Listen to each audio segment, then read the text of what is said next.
स्वागत है हमारे यूट्यूब चैनल हिस्टोरिकल क्लासेस में। जैसा कि मैंने पिछली वीडियो में क्वेश्चन नंबर 5 से लेकर 8 तक के क्वेश्चन को जो है सॉल्व कराया, आज मैं उसके आगे के क्वेश्चन को जो है सॉल्व कराऊंगा। 9वां क्वेश्चन दिया गया है कि किसी त्रिभुज ABC में जिसमें जो है B समकोण है, जो है tan A = 1/√3 दिया गया है और हमें जो है मान निकालना है। फर्स्ट दिया गया है sin A cos C plus cos A into sin C, और दूसरा दिया गया है cos A cos C minus sin A into sin C। तो आइए देखते हैं इसको कैसे सॉल्व करते हैं। जैसा कि क्वेश्चन में दिया गया है कि tan A बराबर 1/√3, तो इसके मदद से कोई भी अगर त्रिकोणमितीय अनुपात का मान दिया जाता है तो हम किसी भी त्रिकोणमितीय अनुपात का मान निकाल सकते हैं। तो इसकी मदद से हम जो है sin A sin C और cos A cos C का जो है मान निकालेंगे और उठा करके हमें जो है इसके मान में क्या करेंगे, पुट कर देंगे, जिससे हमें जो है दोनों क्वेश्चन का आंसर हमें जो है प्राप्त हो जाएगा। तो आइए देखते हैं। सबसे पहले हम जो है sin A और cos A और sin C और cos C का मान जो है निकालेंगे। तो आइए देखते हैं। तो यहाँ पर देखते हैं, तो एक हम त्रिभुज बना लेते हैं, छोटा सा एक त्रिभुज बना लेते हैं। समकोण त्रिभुज होगा हमारा ये। क्वेश्चन में हमें दिया गया है कि जो है B समकोण है, अर्थात कह सकते हैं कि B हमारा जो है यहाँ होगा और A यहाँ कहीं, B और A B ये हो गया C। तो इस प्रकार से हमारा जो है समकोण त्रिभुज बनेगा। तो अगर हम sin A निकालते हैं, अर्थात कह सकते हैं कि यदि हम tan A की बात करते हैं तो tan A यहाँ से होगा, तो tan A की बात होता है तो लंब ये हो जाता है, आधार हमारा ये होता है। ध्यान रखें, जब जिस कोण की बात करें उसके सामने वाली जो भुजा होती है वह लंब होता है, तो लंब हमारा ये बनेगा और आधार ये बनेगा। ध्यान रखें, tan A बराबर होता है आधार बटे का लंब। क्या होता है? आधार बटे का लंब। तो हमने जो है tan के स्थान पर आधार बटे का लंब लिख लिया। तो अगर tan A के लिए आधार देखें, सॉरी यहाँ पर आधार बटे लंब नहीं होता, लंब बटे आधार होता है। लंब बटे का आधार होता है, ध्यान रखें। तो यदि हम देखें तो यहाँ पर लंब हमारा जो है BC है, तो इसको शॉर्ट फॉर्म में हम BC कर लेंगे और बटे का आधार को हम जो है AB कर लेंगे, तो आएगा 1/√3। तो BC बराबर मान लेते हैं। यदि हम BC बराबर मान लें तो हो जाएगा x, और AB बराबर यदि मान लें तो हो जाएगा √3x। मतलब जो है दोनों में हम जो है x से गुणा कर लेते हैं। तो यहाँ पर देखिए BC का मान हमारा आ गया है x और AB का मान आ गया है √3x। अब हम क्या करेंगे, AC का वैल्यू निकालेंगे। इससे हमें जो है सभी त्रिकोणमितीय अनुपात का मान निकाल सकते हैं। तो आइए देखते हैं AC का मान निकालते थे। पाइथागोरस प्रमेय से जो है डायरेक्ट लगाएंगे, उसी प्रकार से इसे अभी तक करते आए हैं। AB² प्लस का BC² ये होता है फार्मूला हमारा।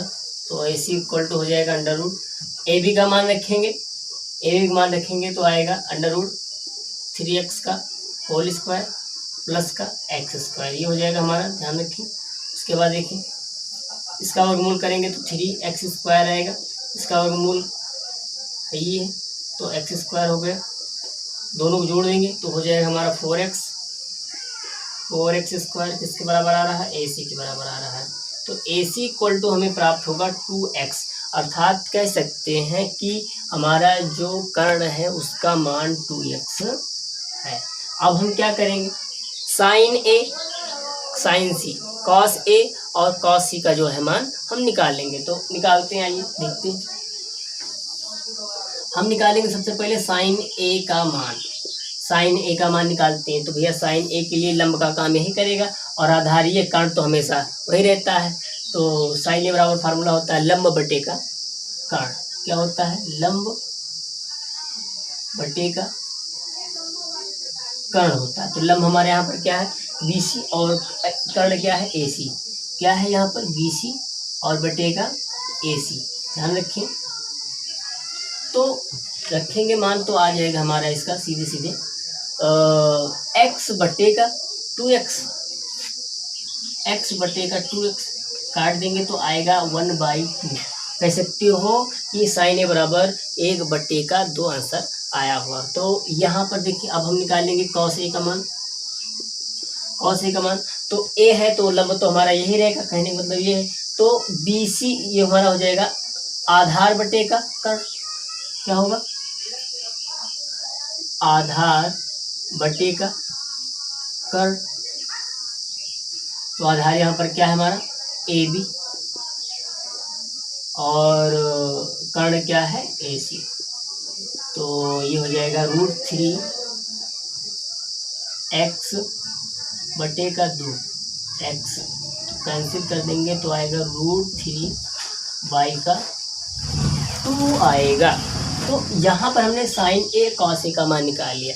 अब बात फंस रही है साइन सी और कॉस सी। तो साइन सी का मान और कॉस सी का मान कैसे निकालते हैं आइए देखते हैं। तो यहाँ पर हम लिख रहे हैं साइन सी।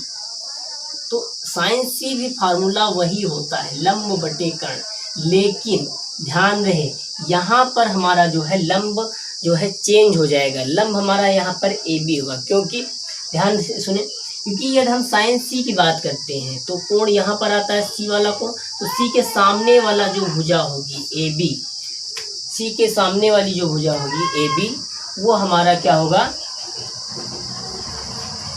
वह हमारा जो है लंब होगा। तो कह सकते हैं कि भैया लंब यहाँ पर हमारा जो है ए बी है और कर्ण हमारा कभी नहीं चेंज होता है, इसलिए जो है ऐसे ही रहेगा। तो इसका मान आएगा √3/2, क्योंकि x कैंसिल हो जाएगा तो √3/2 ही बचेगा।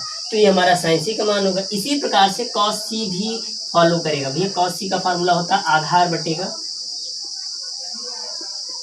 बटे का कर्ण होता है, लेकिन यहाँ पर आधार हमारा ये वाला होगा, क्योंकि ध्यान रहे कि इसके सामने वाली लंब होगा तो ये वाला हमारा जो है आधार बन जाएगा। तो ये हो जाएगा हमारा BC और ये AC हो गया हमारा कर्ण।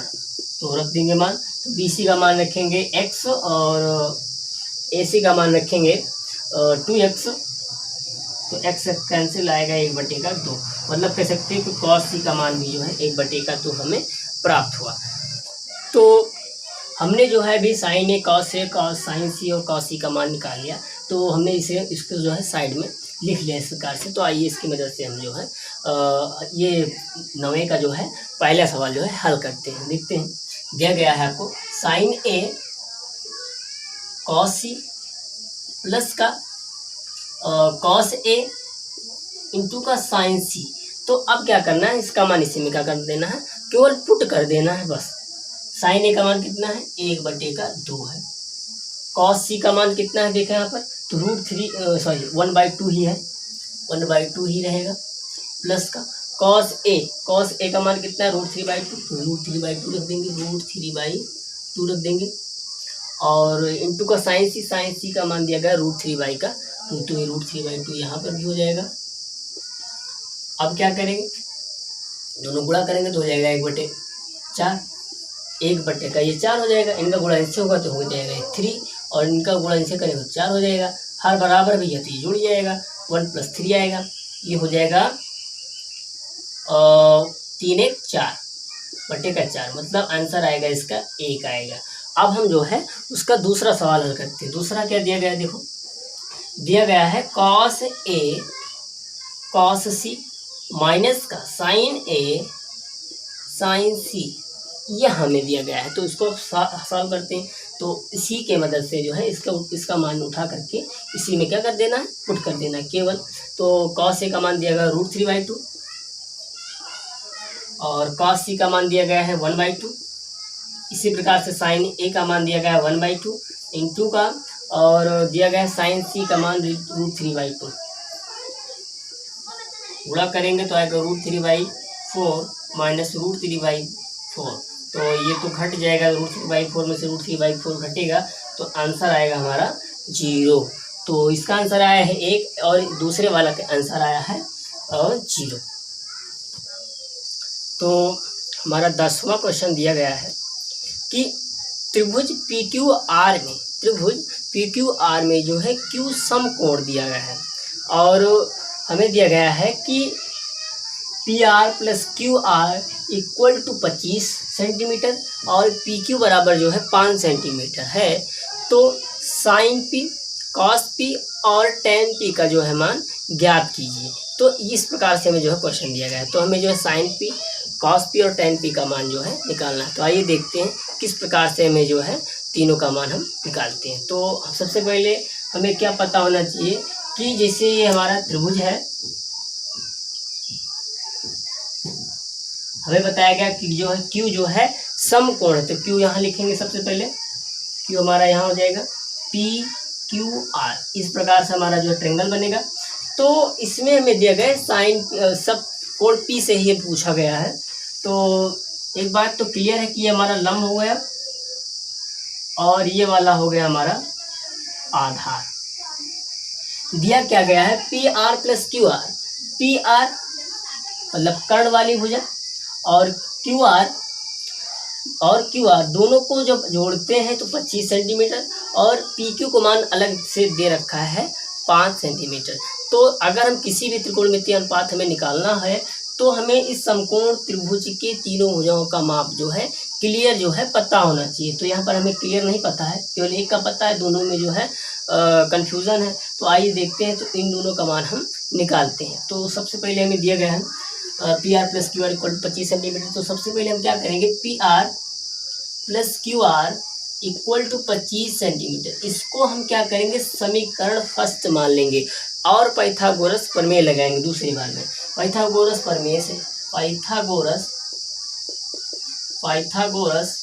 प्रमेय से अगर हम चलें तो देखते क्या है, कर्ण स्क्वायर मतलब P R square equal to आधार स्क्वायर प्लस मतलब पी क्यू स्क्वायर प्लस का क्यू आर स्क्वायर। इस प्रकार से हमारा जो ये समीकरण बनेगा। तो अब क्या करेंगे, यहाँ पर ध्यान दें, इसको जो है इस तरफ ले आएंगे, मतलब जो है पी क्यू को एक साइड में कर लेंगे और क्यू आर को जो है इधर ले आएंगे। तो ये हमारा बनेगा पी आर स्क्वायर माइनस का क्यू आर स्क्वायर, मतलब इसको हम पक्षांतर कर देंगे और फिर बराबर हो जाएगा पी क्यू स्क्वायर के। ध्यान दें। तो अब क्या करेंगे, इसको जो है ए स्क्वायर माइनस बी स्क्वायर के फार्मूले से जो है विस्तार कर देंगे, इसका जो है गुणनखंड कर देंगे। तो हो जाएगा P R minus Q are एक ब्रैकेट में, दूसरे में हो जाएगा पी आर प्लस का क्यू आर, क्योंकि ए स्क्वायर माइनस बी स्क्वायर का फार्मूला होता है ए माइनस बी और दूसरे वाले ब्रैकेट में जो है ए प्लस बी। इसी प्रकार से अब यहाँ पर देखो पी क्यू स्क्वायर लिखा हुआ है। अब यहाँ पर हमें देखो P R plus Q are का मान दे रखा है 25 सेंटीमीटर और पी क्यू का मान हमें पहले से पता है 5 सेंटीमीटर। दोनों का मान रख देंगे, पी आर माइनस का क्यू आर और ये वाला इस वाले का मान हमें पता है कितना दिया गया है 25 और इक्वल टू ये हो जाएगा 5 स्क्वायर। तो अगर देखें तो पी आर माइनस का क्यू आर इक्वल टू आएगा, ये हो जाएगा 25 और ये भी नीचे चला जाएगा इसके, तो 25 हो जाएगा। तो कट जाएगा, कितना आएगा, 1 आएगा।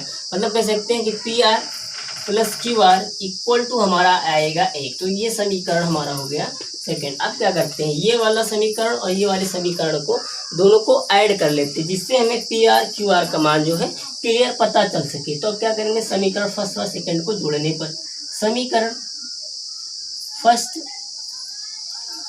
फर्स्ट व सेकेंड को जोड़ने पर अब जोड़ लेते हैं, क्या मिलता है देखते हैं। P R plus Q R equal to 25 दिया गया है और नीचे दिया गया है P R minus Q R equal to 1 दिया गया है। दोनों को जोड़ लेंगे, जब दोनों को जोड़ेंगे तो हमें क्या प्राप्त होता है ये देखते हैं। यहाँ पर देखें क्यू आर से क्यू आर कैंसिल हो जाएगा, क्योंकि ये प्लस का माइनस कैंसिल हो जाएगा और ये हो जाएगा हमारा 2pr और ये आएगा 25 से 26 हो जाएगा। तो pr बराबर आएगा 26/2, काट देंगे तो pr बराबर आएगा हमारा 13। तो pr का मान जो है 13 हो गया, 13 सेंटीमीटर। अब हमारा बचा क्यू आर। तो क्यू आर का मान तो क्लियर हो चुका है कि 12 सेंटीमीटर होगा, क्योंकि जब मान वहाँ पर रखेंगे तो आएगा हमारा क्यू आर का मान कितना आ जाएगा 12 सेंटीमीटर। अब यहाँ पर आप देख सकते हैं कि भैया इसका मान 13 सेंटीमीटर और इसका मान जो है 12 सेंटीमीटर, और इसका मान पहले से ही दे रखा था 5 सेंटीमीटर। तो अब यहाँ पर देखो तीनों का मान क्लियर हो गया है। अब क्या करेंगे, अब हम किसी भी त्रिकोणमितीय अनुपात का मान निकाल सकते हैं, लेकिन पूछा क्या गया है साइन पी का मान, कॉस पी का मान और टैन पी का मान। तो तीनों को निकाल लेते हैं। देखिए साइन पी का मान हो जाएगा लंब बटे कर्ण।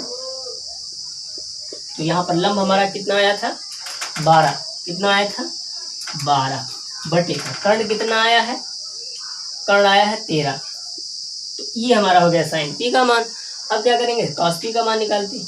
तो इसका फॉर्मूला होता है आधार बटेगा, आधार बटेगा कर्ण। तो आधार कितना दे रखा है 5 दे रखा था, कितना दे रखा है ये 5 दे रखा है, तो 5 हो जाएगा ये हमारा।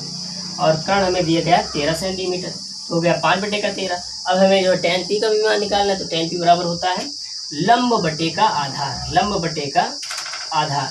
तो लंब का मान रखेंगे तो आएगा 12 और आधार का मान रख देंगे 5 सेंटीमीटर, तो हो जाएगा 12 बटे का 5। तो इस प्रकार से जो हमने जो है साइन पी, कॉस पी और टैन पी का जो है मान निकाला।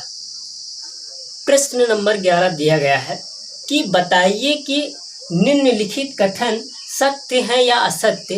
पहला दिया गया है टैन ए का मान सदैव 1 से कम होता है, सत्य है या असत्य। तो आइए हम इसको समझते हैं। देखिए जैसे कि हमारा जब लंब का मान जो है आधार के मान से जो है ज़्यादा होता है, लंब का मान आधार के मान से जब ज़्यादा होता है तो टैन ए का मान 1 से ज़्यादा होता है। और यदि हमारा जो है मतलब जो है लंब का मान आधार से जो है कम हो, लंब का मान जो है आधार के मान से क्या हो कम हो, तो वहाँ पर 1 से कम होता है। तो यहाँ पर यह पुष्टि हो रही है कि भैया 1 से कम भी होता है और 1 से ज़्यादा भी होता है, तो सदैव 1 से कम नहीं होता है। तो अतः ही हमारा जो है असत्य हो जाएगा। क्या होगा ये असत्य हो जाएगा। तो ये जो है असत्य है। दूसरा देखते हैं कोण ए के किसी मान के लिए सेक ए का मान जो है 12/5 होता है। तो क्या ऐसा सत्य है? तो आइए देखते हैं। इसे कि सेक के बराबर फार्मूला क्या होता है? सेक के बराबर फार्मूला होता है कर्ण बटे का आधार। तो ध्यान दें, हमेशा ध्यान रखें, कर्ण बड़ा होता है आधार से। कर्ण क्या होता है? कर्ण हमेशा बड़ा होता है आधार से। तो यहाँ पर यह देखने को हमें मिल रहा है, अतः यह क्या है? सत्य है। क्या है ये? सत्य है। तो दूसरा वाला भी सत्य है, पहला असत्य है, दूसरा जो है पहला वाला असत्य है, दूसरा वाला जो है असत्य है। तीसरा वाला देखते हैं।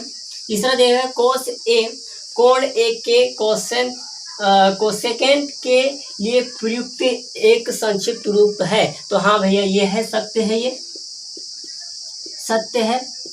दूसरा देखते हैं कॉट ए जो है कॉट और ए का गुणनफल होता है। यह जो है गलत है, क्योंकि कॉट ए जो है अपने आप में एक पूर्ण जो है नहीं होता है, बिना ए के जो है वो नहीं लिखा जा सकता है। तो कह सकते हैं कि कॉट ए जो है एक पूर्ण होता है, इसीलिए जो है कॉट और ए का गुणनफल नहीं होता है। ये जो है हमारा असत्य हो जाएगा। उसके बाद देखते हैं कि किसी भी कोण थीटा के लिए साइन थीटा का मान 4/3 होता है। तो आइए चेक करते हैं। कैसे चेक करते हैं? देखिए sine theta equal to formula होता है लंब बटे का कर्ण। तो देखते हैं लंब कर्ण मतलब यहाँ पर और एक बात और हम जानते हैं कि लंब हमेशा छोटा होता है कर्ण से। तो क्या यह बात फॉलो इस पर हो रहा है? देखें तो लंब का मान यहाँ 4 है, कर्ण का मान यहाँ पर 3 है। तो ये बात तो असत्य है। तो कह सकते हैं ये क्या है? असत्य है। इस प्रकार से जो है ये हुआ।